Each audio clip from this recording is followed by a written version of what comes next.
Greetings and good day. This is a video describing the Turing Machine Lua script processor for Falcon. Its Turing Machine is based on the modular synthesis Turing machines, which are very popular, random or semi-random or even fixed sequence generators. The patch we have set up has a single sound source. It's just an analog sine wave. So the sound is very simple, straightforward. So let's see here, how best to explain this. Let me start with this. There's a really good video that describes what the Turing machine is, how it works. It's essentially a shift register. There's 32 in this case bit locations, either a 1 or a 0. And these bits, in each step, in each clock cycle, a 1 or a 0 gets shifted into this upper bit. And then each of the bits shift rightward, down, and the lastmost bit gets ejected, shifted out, and then recirculated. During recirculation, the bit can either be, based on a random value, random chance, can either be inverted from a 1 to a 0, 0 to a 1, or it can be left as is and then recirculated back into the front bit. So by introducing this random modification of the bit, the sequence of bits, the actual pattern, the bit pattern, changes over time. And the first 8 bits are the first 8 bits are interpreted as a binary number, so that for example, if they're all 0, the binary number would be 0. If they were all 1s, the decimal number would be 255.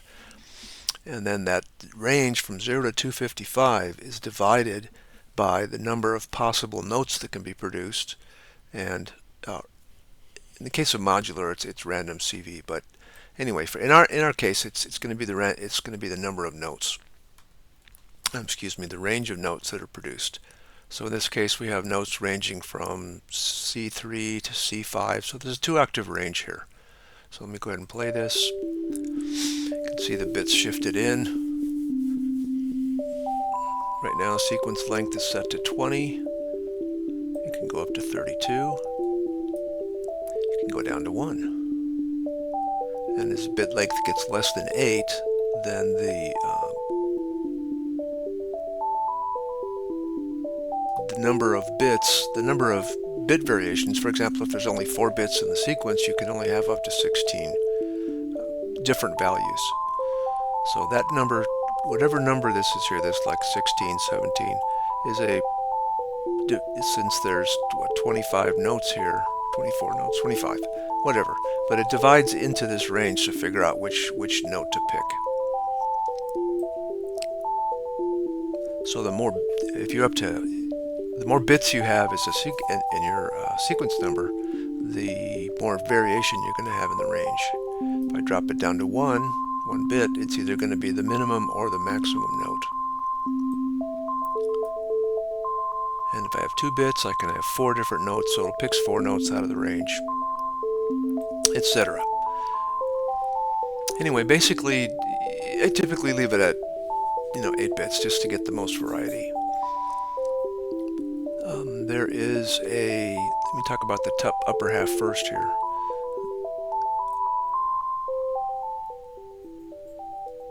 There's a chaos, which is the probability that the bit leaving the shift register and recirculating will be modified, be flipped. If the bit was a 0, it could become a 1. If the bit was a 1, it could become a 0. And chaos percentage of 0 means that everything stays exactly the same. There's no variation in the bits when they're recirculated, which means that your pattern is essentially frozen. It's a repeating pattern. If I turn up the chaos, 25% is a good number to get some medium variation. If I turn it up to 100, it'll vary quite a bit. Oh, I should mention too, I do have a delay going here.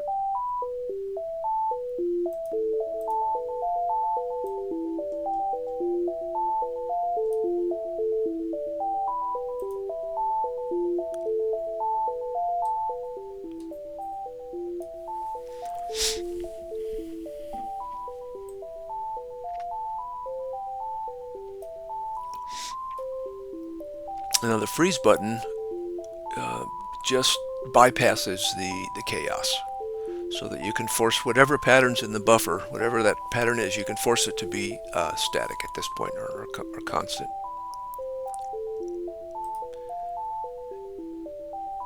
You can also, let me stop this, you can also force zeros into the buffer. You can force ones into the buffer. And this is just this occurs while the mouse is being held down.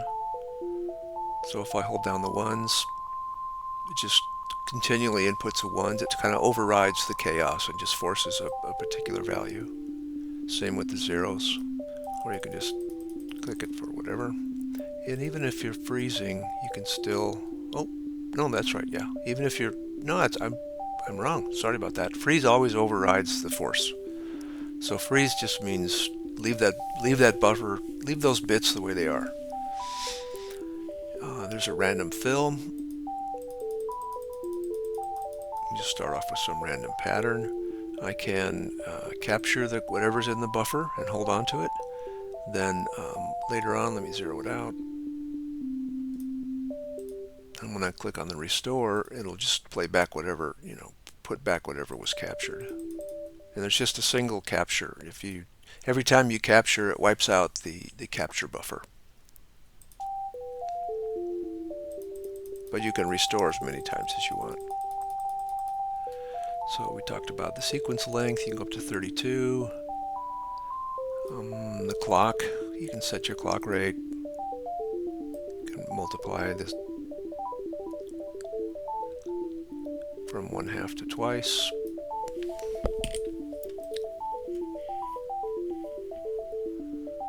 You can set your tonic note and the scale. So let's pick like pentatonic scales work pretty well with these.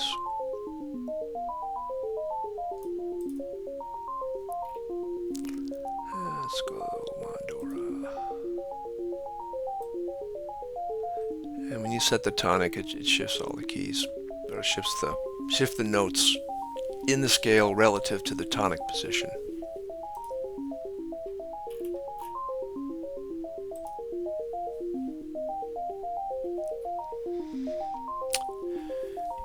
You can select, let me turn this down a little bit. You can select the range of notes.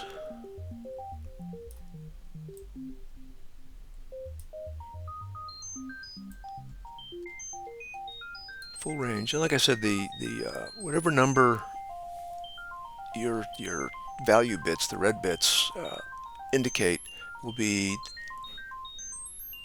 essentially you divide it, if this is 255 is your maximum value, you divide it by you divide whatever number this is by 255, and that'll be a percentage into this range between the minimum and maximum to determine which note gets picked. And then the note gets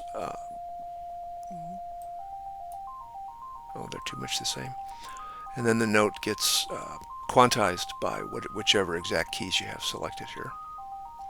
You can also do custom.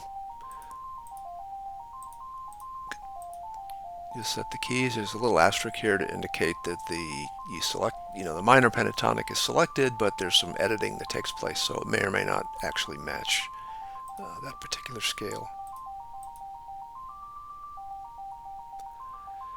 The gate length can shorten the gate, which is helpful sometimes if you have some really fast patterns, or you can set it up to 4 times as long, which can also be useful. Velocity goes to 0, which eliminates the notes. You can turn up the chaos, which is like a plus or minus, like in this case, plus or minus 50 on the velocity. So if you set it close to 0, some of the velocities come out 0, and that causes gaps in the output, notes that are output.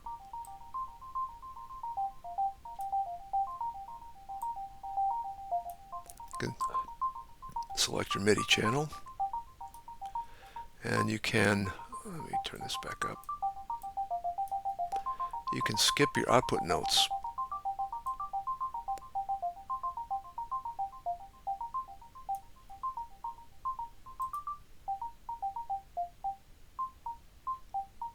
essentially it's just a random chance of a note being actually output or being skipped.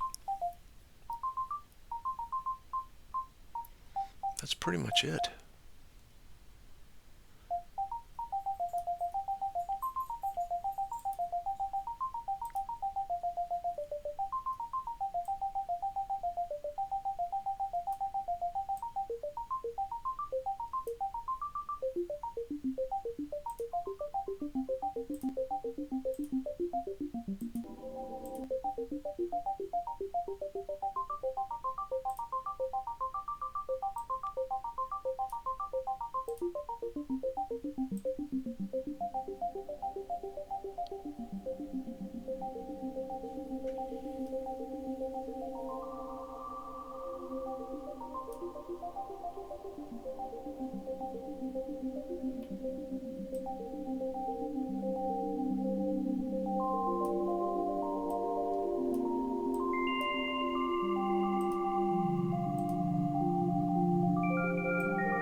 Oh, I should mention this too.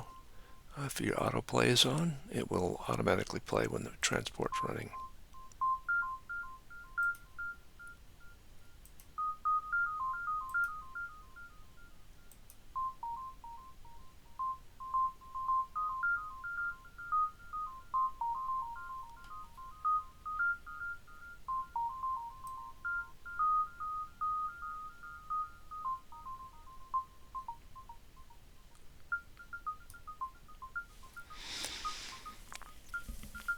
Anyway, yeah, that's it. This preset saves and restores. It even restores the captured bits. So, yeah, like that. Hope you enjoy it. Have fun. Thanks.